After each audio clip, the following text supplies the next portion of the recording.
നീ എന്തായാലും ഫാമിലിയും കൂട്ടി വരണം. അതൊന്നും എനിക്ക് കേൾക്കണ്ട, എത്തിയേ പറ്റൂ.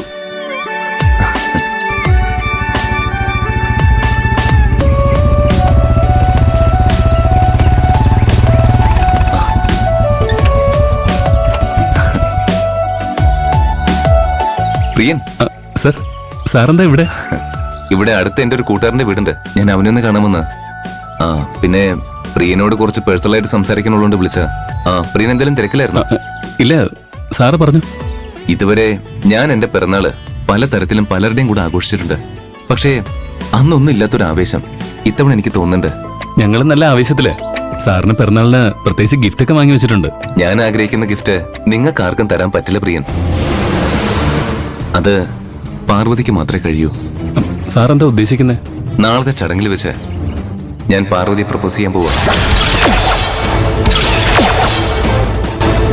അവൾ എന്റെ പ്രണയം അംഗീകരിച്ചു കഴിഞ്ഞ് വന്നിരിക്കുന്നവരുടെ മുമ്പിൽ വെച്ച് ഗ്രാൻഡായിട്ട് അവളെയാണ് ഞാൻ കല്യാണം കഴിക്കാൻ പോകുന്നതെന്ന് അറിയിക്കും. അതുകൊണ്ട് പാർവതിയുടെ സമ്മതമാണ് ഞാൻ ആഗ്രഹിക്കുന്ന ഗിഫ്റ്റ്. സർ, ഞാനൊരു കാര്യം പറഞ്ഞ സാറിന് വിരോധമൊന്നും തോന്നരുത്. എന്നോട് സംസാരിക്കാൻ പ്രിയന് മുഖപരിയുടെ ആവശ്യമുണ്ടോ? ചുമ്മാ പറ. നാളെ പാറുവിനോട് ഇഷ്ടം തുറന്നു പറയാൻ പറ്റിയ ഒരു സാഹചര്യമാണെന്ന് എനിക്ക് തോന്നുന്നില്ല.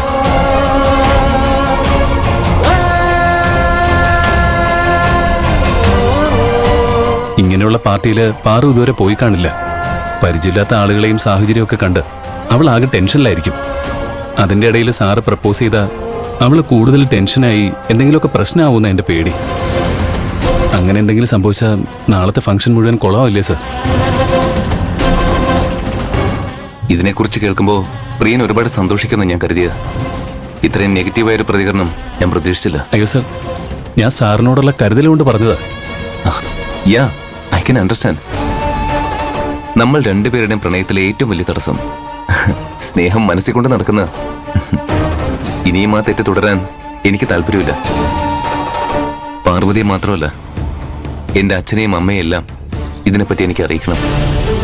അതിനുവേണ്ടി മാത്രമാണ് ഞാൻ ഇത്രയും ഗ്രാൻഡായിട്ട് എന്റെ പിറന്നാൾ ആഘോഷിക്കാൻ തീരുമാനിച്ചത്. അതുകൊണ്ട് നാളെ പ്രിയൻ എന്റെ കൂടെ ഒരു ധൈര്യത്തിനുണ്ടാവണം. കൈലാഷ് സാറ് പാറുവിനോട് ഇഷ്ടമാണെന്ന് പറഞ്ഞ അവൾ എന്തായാലും സത്യം പറയും. അത്രയും ആളുകളുടെ മുന്നിൽ വെച്ച് കൈലാഷ് സാർ അപമാനിതനാവും.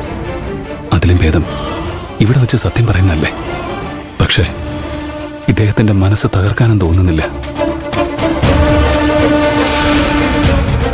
എങ്ങനെയെങ്കിലും പാറുവിനെ കാര്യങ്ങൾ പറഞ്ഞ് മനസ്സിലാക്കാം. ഞാൻ ഇത്രയും വലിയൊരു കാര്യം പറഞ്ഞിട്ടും പ്രിയനെന്താ എന്റെ അടുത്തൊരു ഓൾ ദ ബെസ്റ്റ് പോലും പറയാത്തത്? All the best. അത് കൈ കൊടുത്ത് പറയടോ. All the best sir. Thank you. എന്നാ ഞാൻ പോട്ടെ സർ. അല്ല, പ്രിയം പോയാ എന്നെ ആരാ ഡ്രോപ്പ് ചെയ്യുന്നത്? അയ്യോ, അപ്പൊ സാറിന്റെ കാറ് എടുത്തില്ലടോ. നാളത്തെ കാര്യങ്ങളെ കുറിച്ച് ആലോചിച്ച് നടന്നിങ്ങ് പോന്നു. പ്രിയൻ എന്നെ വീട് വരെ ഒന്ന് ഡ്രോപ്പ് ചെയ്യാമോ? ബൈക്കിലോ?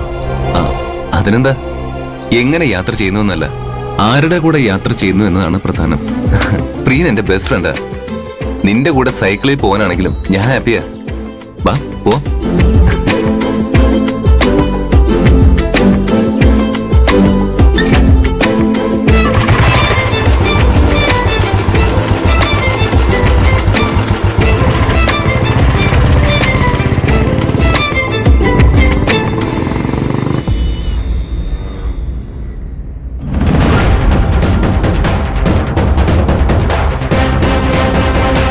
എന്താ പ്രിയഞ്ചേട്ടാ ഈ സമയത്ത് വന്ന്?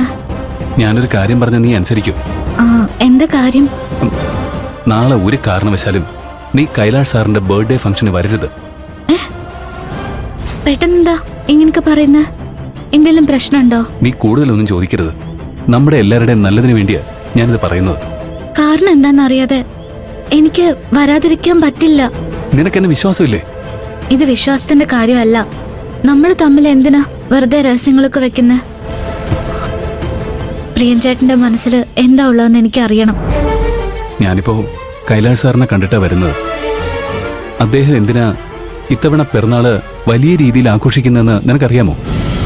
ആ പരിപാടിയിൽ വെച്ച് അദ്ദേഹം നിന്നോടുള്ള ഇഷ്ടം തുറന്നു പറയാനുള്ള പ്ലാനില്ല. അയ്യോ, ഇപ്പൊ മനസ്സിലായോ ഞാൻ എന്തിനാണ് നാളെ വരരുതെന്ന് പറഞ്ഞതെന്ന്? ഞാനൊരു കാര്യം പറഞ്ഞ പ്രിയൻചേട്ടൻ ദേഷ്യപ്പെടരുത്. കൈലാഷ് സാറിനോട് സത്യം പറയാൻ നമ്മള് ഒരവസരം തേടി നടക്കായിരുന്നില്ലേ? ഇതിപ്പോ അദ്ദേഹം തന്നെ നമുക്കൊരവസരം ഒരുക്കി തന്ന പോലെ ആയില്ലേ? അദ്ദേഹം എന്നോട് ഇഷ്ടാന്ന് പറയുമ്പോ എല്ലാ സത്യവും ഞാൻ തുറന്നു പറഞ്ഞോളാം. അദ്ദേഹത്തെ നമ്മുടെ ബന്ധത്തെ പറ്റി ഞാൻ പറഞ്ഞു മനസ്സിലാക്കിച്ചോളാം. പാറു, നിനക്ക് കൈലാഷ് സാറിന്റെ മാനസികാവസ്ഥ എന്താണെന്ന് അറിഞ്ഞുകൂടാത്തോണ്ടാ ഇങ്ങനെയൊക്കെ പറയുന്നത്. നാളത്തെ ഓരോ നിമിഷവും കൈലാഷ് സാറ് കൃത്യമായി പ്ലാൻ ചെയ്ത് വെച്ചിരിക്കുക. അദ്ദേഹത്തിന്റെ സങ്കല്പം എന്താണെന്ന് എനിക്ക് മാത്രമേ അറിയൂ. നാളത്തെ പരിപാടിയിൽ പങ്കെടുക്കാൻ എത്ര വലിയ ആളുകളാണ് വരാൻ പോകുന്നതെന്ന് നിനക്കറിയാമോ? അവരുടെ എല്ലാവരുടെയും മുന്നിൽ വെച്ച കൈലാഷ് സാറ് നിന്നെ പ്രപ്പോസ് ചെയ്യാൻ ഉദ്ദേശിക്കുന്നത്. നീ അത്രയും ആളുകളുടെ മുന്നിൽ വെച്ച് പറ്റില്ല എന്ന് പറഞ്ഞ അദ്ദേഹത്തിന് ഉണ്ടാകാൻ പോകുന്ന നാണക്കേട് എത്ര വലുതാണെന്ന് നീ ചിന്തിച്ചിട്ടുണ്ടോ? അദ്ദേഹത്തിന് മാത്രമല്ല, അദ്ദേഹത്തിന്റെ കുടുംബത്തിന് നാണക്കേടാവും.